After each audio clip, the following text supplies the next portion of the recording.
Hello, all of you. I am Miss Amruta Zadhav, ma'am, your physics teacher. I am welcoming you all to the part 8 of electrostatics, in which we are going to study a new concept which you already know, but we are going to study it in detail. Okay, so let's study the new concept which is known as capacitors and capacitance. Okay, so this part goes to all the terms, not exactly all the terms, some terms which are related to capacitors and capacitance. Okay, so let's move towards our lecture. Before moving towards our lecture, we are going to revise what points we have already done in previous lecture, which is part 7. So the points which we have learned are: first point is polarization of non-polar dielectric in external electric field, that we have already seen. What exactly happens when non-polar elements or non-polar molecule are placed in external electric field? What happens? Dipole moment gets created over there. And another point was when we are placing a polar dielectric in external electric field, what happens to that? Even in the case of polar dielectric, we have concluded that in both the cases, in nonpolar as well as in polar dielectric, when we apply external electric field, we get some dipole moment when we are applying external field. And then we got the term which is polarization. It is nothing but dipole moment per unit volume, and it has been denoted by capital P, and its formula was P is equal to chi E into capital E, where capital E was intensity, that can be given as this chi E into E bar. So this is nothing but P bar, which is polarization. Okay, this much we have studied. Again, one more point we have seen, that was reduction of electric field due to polarization. As we have said that there is a polarization which happens whenever there is a polar dielectric or there is a non-polar dielectric, but in that case there is a reduction of electric field which is due to polarization, that we have studied all the part. Okay, and in that we have concluded the greater the applied field, greater is the degree of alignment of dipoles, and hence greater is the polarization field. Again I am saying, greater is the applied field, greater is the degree of alignment, and hence greater is the polarization field.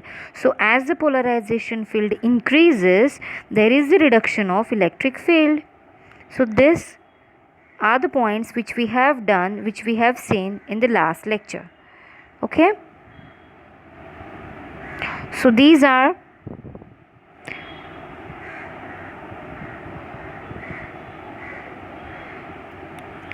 following are the terms which we are going to study today.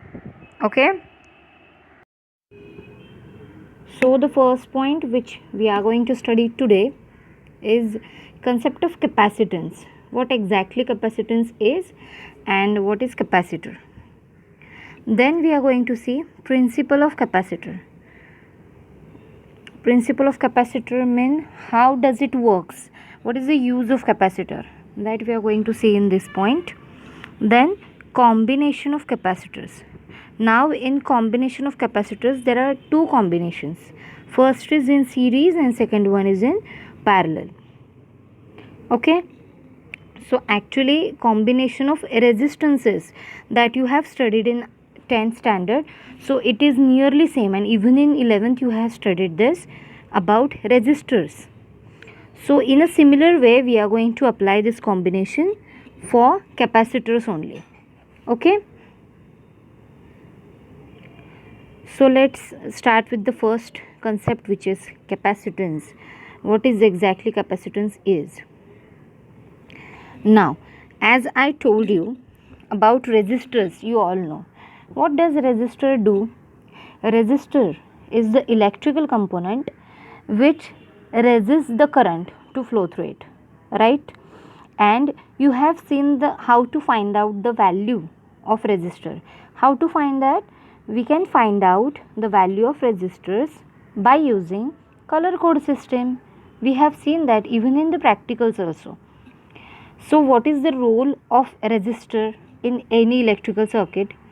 It stops the flow of current and it heat up the apparatus. Alright, this is the working of actually resistor. But when we are going forward for another electrical circuits, there is a need to store a electrical energy inside it. But resistor cannot store electrical energy. It can only resist and it can only flow some kind of charges or flow some kind of current through it. But it cannot store electrical energy, right? This is the fact. But how to overcome this fact? Now, to overcome this fact, that means we have to store electrical energy in some electrical component, in some electrical circuit. So how to do that? To overcome this, a new apparatus, you can say, or new electrical component has been discovered, which is known as capacitor. So what is exactly capacitor is? It has two parallel plates. Now I am talking about only plates that may be spheres, they may be cylindrical, but I am talking about the plates. First we'll see about plates and then we'll move forward towards the type in which we are going to see spherical as well as cylindrical. Alright. So capacitor is nothing but two parallel plates are separated.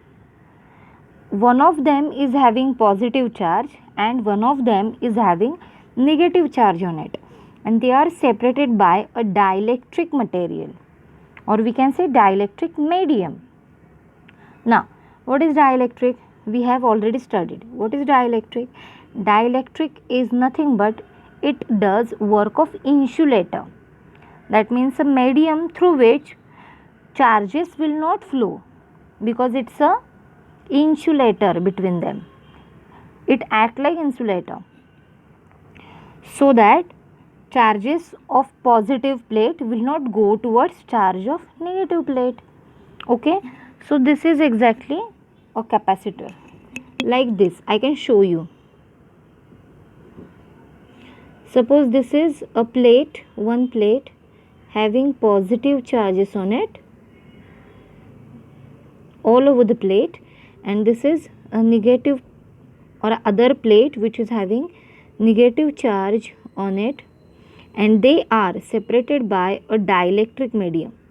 Dielectric constant is K actually. This is dielectric constant, and this is being separated in between by dielectric medium, and this negative plate is always connected to grounded. So such type of arrangement is known as capacitor. But first we are going to see what is capacitance. Here you can see two plates are there. First plate is having positive charges. This is plate 1. Charge is plus Q. Potential over that plate is V1, and another plate is P2. Potential is V2 over there, and this is negative, that is minus Q. These are two conductors, plate 1 and plate 2. What is meaning of conductors? The electricity which passes through it will get flow. It will flow from one place to another throughout the plate, throughout this plate. Current will flow. So that is the meaning of conductors. But they will not flow in this manner. Why is it so? Because here there is a dielectric medium in between them. That means here is the insulating part. So the charges will not move on this, and this will not move towards here. This is not possible because insulating material, that is dielectric, is over there. Fine. Now, as the potential difference V is nothing but the work done. Now what work has to be done over here to carry the unit positive charge from conductor 1 to conductor 2 or vice versa? It is not possible to move directly. We have to take that charge from this conductor to this. We have to take out that charge. While we are displacing one charge from one place to another, some work has to be done, right? So that work done is nothing but potential, and that is proportional to charge Q. If this goes on increases, that means this Q. If this Q goes on increases, we need more work done. If this Q goes and decreases, we will need less work done. So that work done is proportional to Q. That we can write as work done is nothing but what? At the start I have said potential is nothing but work done. So we can say this potential also will change with Q. So this is directly proportional to Q. So to remove this, what we can do? We have to multiply it by some constant term. So I am multiplying it by a term which is C. So from this equation, what will be C over here? C is nothing but V divided by Q. Okay, so this C is called as capacitance. Okay, here you can see C is equal to Q by V, and the constant C is called capacitance of capacitor. On what factor it may depend? It depend on size, shape and separation of the system of two conductors. By how much distance they are from, on that it is depends. Understood? This get depend on this also, the separation between both the plates. So what will be the SI unit of capacitance? I am rubbing over here, I am not showing to you. What will be this SI unit of capacitance? SI unit for charge is nothing but coulomb. SI unit of potential difference is nothing but volt. So SI unit for capacitance is nothing but coulomb per volt, right? But this is been invented by a scientist whose name is Farad. So this unit is named after him, and so that's why the unit of capacitance is actually known as Farad. Here you can see I have written over here Farad, which is denoted by capital F. Okay, why is it Farad? It is nothing but coulomb per volt, but it has been invented by scientist whose name is Farad, so it is Farad. Now 1 farad is nothing but 1 coulomb per volt. So you can create a definition for 1 farad. What will be definition of 1 farad then? A capacitor has a capacitance of 1 farad if it is having 1 coulomb of charge and potential difference across it is 1 volt. Or you can say that a capacitor has capacitance of 1 farad if the potential difference across it rises by 1 volt when 1 coulomb of charge is given to it. It is as easy as that. Potential difference will rise by 1 volt when 1 coulomb of charge is given to it. So you are getting 1 farad then. So there are a number of types of systems. That means suppose microfarad is there. How to convert microfarad into farad? 1 microfarad, you can write like this. 1 microfarad is nothing but 10 raised to minus 6 farad. If I am saying 1 nanofarad is there, what will happen then? If 1 nanofarad is there, that has to be multiplied by 10 raised to minus 9 farad. Okay. If 1 picofarad is there, if 1 picofarad, I said, if 1 picofarad is there, then it will be 10 raised to minus 12 farad. A term has to be multiplied by 10 raised to minus 12. So this all units you need when you're going to solve the numericals. So you have to remind all these terms. Okay, now after looking all of this, we forgot to find out one thing, which is dimensional analysis. What is dimension for capacitance? What is that? It should be in M, L, T. But even one more term is there. What is that? We need A. What is A over there? You can see like here. M raised to minus 1, then L raised to minus 2, T raised to 4 and A raised to 2. This is nothing but dimension for capacitance. Okay. A stands for current, ampere.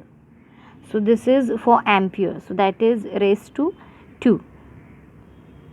Okay. So let's move towards the next point, which is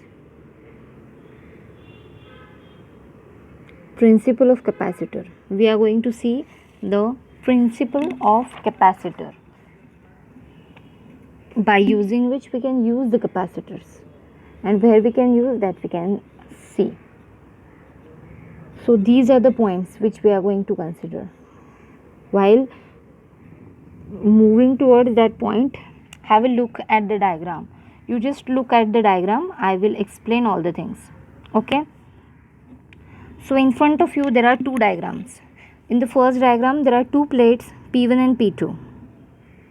P1 is having only positive charge, but P2 is having both the charges, negative as well as positive. How is it so? That we are going to see. In second diagram, what you can see, P1 having only positive charge and even P2 is having only negative charge, and that plate is being grounded. So what is the difference between them? The main difference is this positive charges, this positive charges get disappear. Where it get disappear, it goes to grounding. Nothing but it goes to grounding. Now what exactly this means? First we have to see, there is P1 and P2. There are two plates which are metal plates. Okay, both are having area A. Both are having area A, and these are metal plates. P1 is having positive charge, that you can see through the diagram, and it is having charge plus Q on it, and we are going to see the potential on P1 is nothing but V. So the capacitance for P1 plate will be C1 is equal to Q upon V. For P1 I am saying only. I am saying a plate P1 is metal plate having positive charges on it, and it is having potential V. So C1 for plate first is nothing but Q by V. I hope you understood this. Now what we are going to do right now, we are going to take another plate which is moving towards P1. So that is nothing but plate P2. It is another insulated metal plate and which is held very near to P1. Now what happens on P1 and what happens on P2? There will be a induction of negative charges. What is meaning of induction? Induction means some charges get free. Some of the charges will get free, but what kind of charges is going to free? As P1 is having positive charges, there should be another polarity charges. That means if it is positive, then another should be negative. So the induced charges are negative charges which is produced on nearer face, and equal positive charges developed on the another phase of P2. Here you can see this negative is got induced and even positive is also get induced over there. How? Because there is an induction happens when two plates get closer to each other. Okay, now as the induced negative charges is closer to P1, positive is on the another side, but negative is to the side of P1 only. So the potential on plate P1, what happens to the potential on P1 if negative is very nearer to P1? What happens to the potential? Obviously it will goes on decreases. So there is a reduction of potential on plate P1 because negative charges get closer to that. If the outer surface P2, now what we are going to do, this outer face we are going to earth in. That means it is connected to earth. So the all positive charges will goes or flows to the earth. That we have seen. What is meaning of earthing? A point which is placed very far from the point charge where potential trying to become zero. So all these charges are moving towards earth, and the induced negative charge on P2 stays there. Only positive will get towards this grounding or earth, and negative will be there as it is. But what happens exactly? As these negative charges are very close to the plate P1, there is a reduction of potential. If we are saying a potential on P2 is V2 suppose, or V1, okay, as we have seen, potential at P1 is V, only V, sorry. As we have seen, potential at P1 is V. Now we are going to see potential at P2 is V1. Okay. So what will be the net potential? As it got decreases, it will be V minus V1. Okay. Now what will be the capacity? That will be C2. As C1 we have seen, what was C1? C1 was simply Q divided by V. Now what will be C2? Here you can see. C2 is nothing but Q divided by V minus V1. Okay. So when two metal plates are separated by some distance, one of them is having positive charge, another of them is having negative charge, and the negatively charged plate is connected to earth, this arrangement is known as capacitor, and symbolically it is given by this. Two equal, if we are saying like this, what will be this? This gives you battery, and if these both are equal, then it is capacitor. Okay, this is the main difference between both of them. You have to keep in mind. If you are trying to draw one larger and one smaller, this will gives you symbol for battery eliminator. This is not so. Cell, this is for cell. And if you are drawing two parallel plates or parallel lines, then it is known as capacitor. From this, what you can conclude? Conclusion is nothing but capacitor is the system in which two parallel things, either two spheres are there, one sphere is having positive, another is having negative, like this. There are many. Here I have told you that we have spherical capacitors, cylindrical. So I am going to show you how the spherical capacitor look. This is the sphere and this is the another. So as here you can see, this is parallel plate capacitor. First plate is having positive charge, another plate is having negative charge, and negatively charged plate is been earthen, and in between them there is a dielectric medium. That you have to remember. In between them there is a dielectric medium. So this, in this spherical form, here are the positive charges. The inner sphere is having positive charges, and the outer sphere is having negative charges. This should be at the inside, and this negatively charged is grounded, and in between them there is a dielectric medium. Now, how the cylindrical capacitor looks? Cylindrical capacitor must be look like, I will show you this.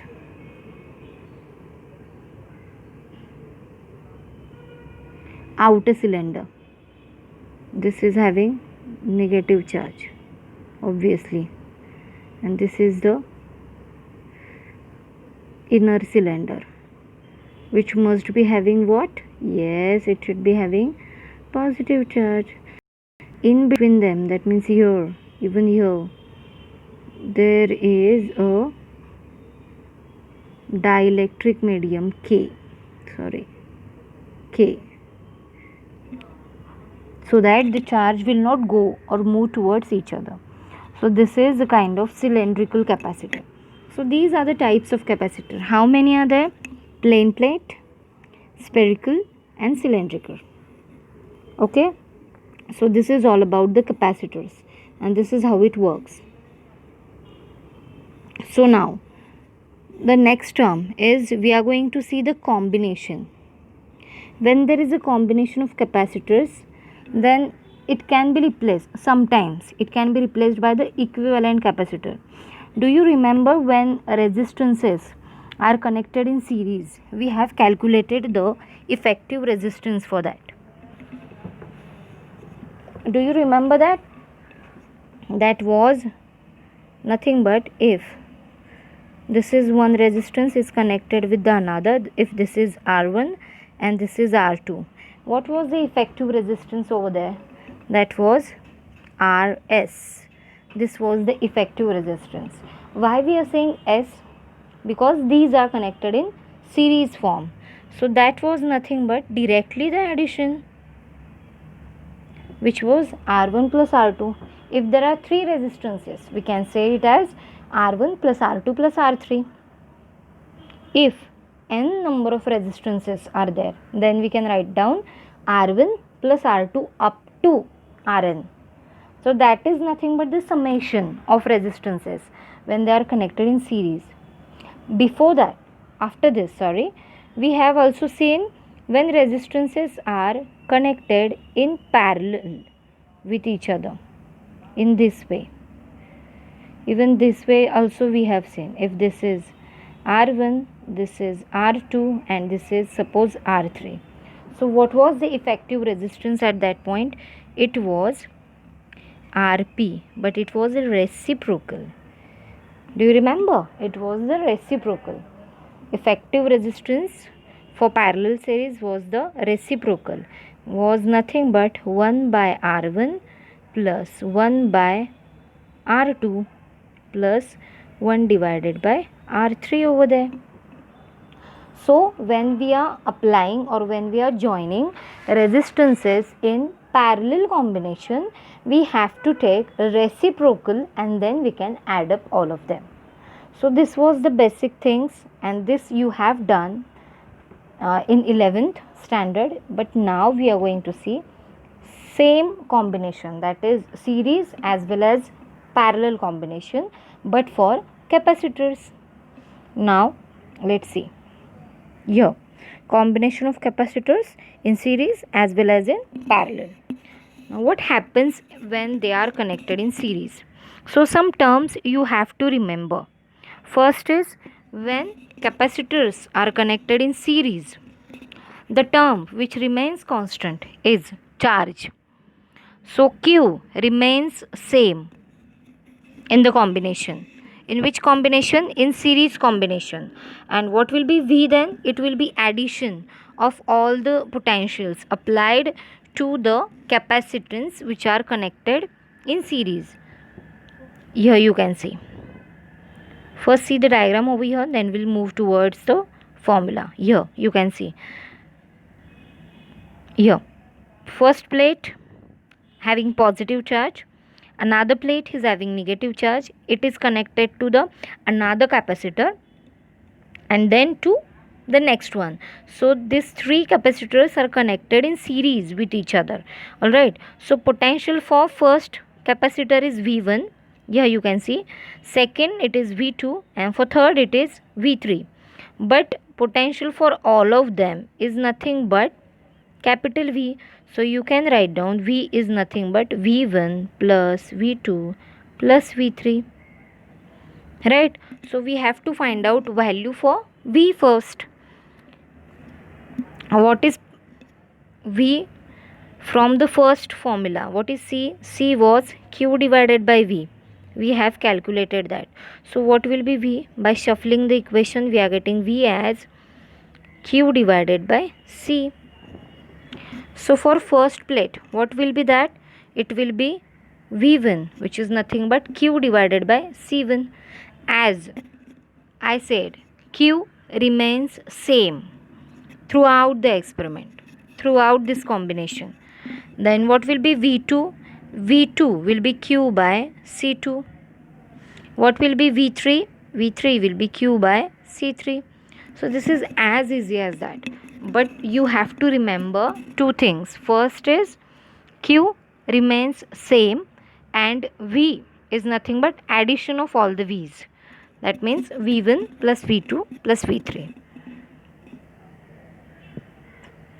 And what will be the effective one? Effective one is given by V is equal to Q divided by CS. Now why CS? C is for capacitor, capacitance, and S is for series combination. So I am going to put all the values over here, and I am getting like this. Q divided by CS is equal to Q by C1. I just wanted to write one equation over here, which is V is equal to V1 plus V2 plus V3. Then I am substituting this Q by C1 instead of V1, Q by C2 instead of V2, Q by C3 instead of V3. I hope you are getting this. And what will be V is this Q by CS. As Q is same, so it will get cancelled. So we are getting the equation, final equation, as 1 by CS is equal to 1 by C1 plus 1 by C2 plus 1 by C3. If you compare between resistors and capacitors, you can conclude that in case of resistance, when they are connected in series, we get direct addition. That means if RS comes in your mind, it is nothing but R1 plus R2 plus R3. But when capacitors are connected in series, they are the reciprocals. So 1 by CS is equal to 1 by C1 plus 1 by C2 plus 1 by C3. This is the main difference between resistor and capacitor. Okay, so this is all about series combination. You can see over here equivalent capacitance is being replaced over here. So all of these three get cancelled and only one will get over there, which is CS, which is this. So that is equivalent or effective capacitance of the three capacitors. Okay, so let's move towards parallel. Now what happens in parallel? What terms you are going to remember? You have to remind this potential difference, that is V, remains same in this case. In series, Q remains same. In parallel, V remains same. So what will be Q over here? What will be Q over here then? It should be Q is equal to Q1 plus Q2 plus Q3, as V remains same. Okay, now according to the formula, which is C is equal to Q by V, what will be Q? Q is nothing but CV. Okay, for the first capacitor, what will be Q? That will be Q1, that will be C1V.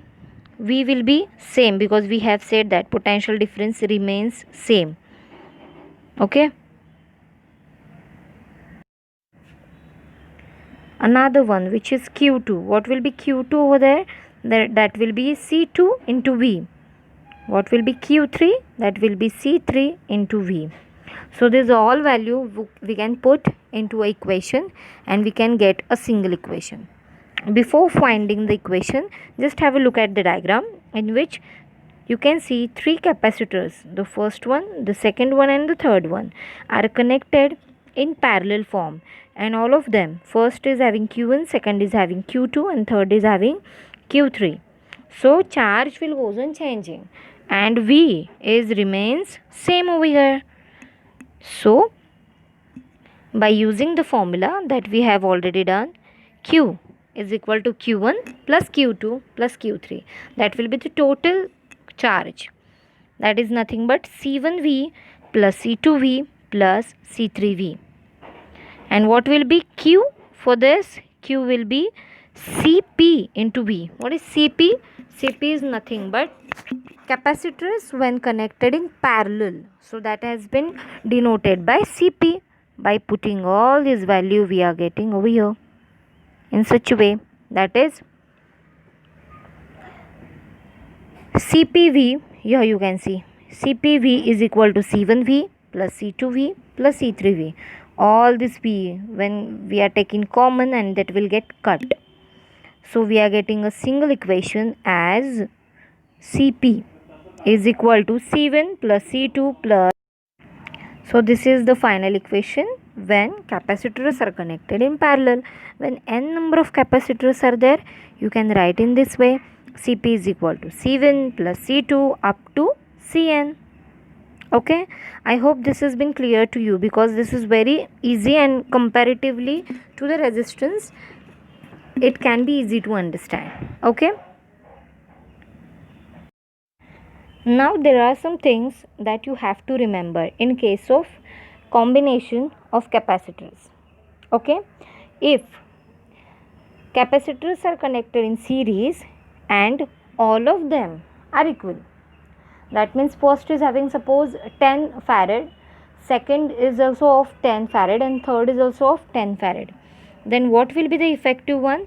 The effective is this: C equivalent is equal to C upon N, if all of them are equal. So this we can apply to when these are connected to parallel also. So what will be that? Let's see.